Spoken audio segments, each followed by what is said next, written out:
10th standard படிக்கிற பொண்ணு tiffin பாக்ஸை மத்தியானம் திறக்கிறா.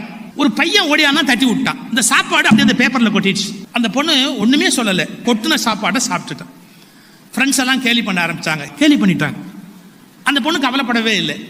அந்த என்டையர் கிளாஸ் அவளை கேலி பண்ணிடுச்சு. அந்த பொண்ணு இப்போ தனியாயிட்டா. அவங்க டீச்சருக்கு தெரிஞ்ச உடனே கூப்பிட்டு அந்த பொண்ணை கேட்குறாங்க, ஏமா சாப்பாடு கொட்டி போச்சுன்னா நீ என்கிட்ட சொல்லியிருக்கலாம்ல, நான் உனக்கு வேறு சாப்பாடு அரேஞ்ச் பண்ணியிருப்பேன்ல, கீழே விழுந்த சாப்பாடு எடுத்து சாப்பிடணுமா? இப்போ கிளாஸே உனக்கு கலாட்டா பண்ணது பற்றியா? எவ்வளோ பெரிய குரூப் ஆகி போச்சு. சரி சரி நீ அப்படி பண்ணியிருக்க கூடாது, என்னை கேட்டிருக்கலாம். அந்த பொண்ணு சொன்னா, சாரி டீச்சர், நீங்களே சொல்லியிருந்தாலும் நான் கேட்டிருக்க மாட்டேன், அந்த சாப்பாடு தான் சாப்பிடுவோம். டீச்சர் கன்ஃபியூஸ் ஆகிட்டாங்க. பிரின்சிபால்கிட்ட கூட்டிகிட்டு போயிட்டாங்க. பிரின்சிபால் சொன்னார், என்னம்மா அது, உனக்கு சாப்பாடு விட்டு போச்சுன்னா சொல்லு, நான் பணம் கொடுக்குறேன், வேறு சாப்பாடு வாங்கிட்டு சொல்கிறேன், நீ சாப்பிடலாம் இல்லை. சாரி சார், நீங்கள் பணம் கொடுத்தாலும் நான் சாப்பிட மாட்டேன் சார், அதை தான் நான் சாப்பிடுவேன். நீ என்ன சொல்கிற? அந்த பொண்ணு சொன்னா, நான் 8 மணிக்கு ஸ்கூலுக்கு வரணும்னா 4:30 மணிக்கு எங்கள் அம்மா எந்திரிச்சு எனக்கு சமைச்சு பேக் பண்ணி 7 மணிக்குள்ள ஒரு சாப்பாடும் ஒரு காயும் ஒரு டப்பாவில் போட்டு கொடுக்குறாங்க சார்.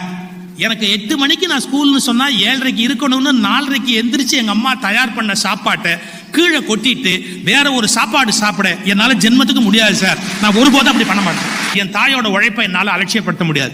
இன்னொன்று தெரிஞ்சுக்கோங்க சார், எங்கள் அப்பா பணக்காரர் இல்லை, ஒரு பெரிய பள்ளிக்கூடத்தில் என்ன சேர்த்துருக்கிறாரு. ஆனால் அவர் உண்மையில யார் தெரியுமா? கூலி, கைவண்டி இழுக்கிற கூலி அவர்.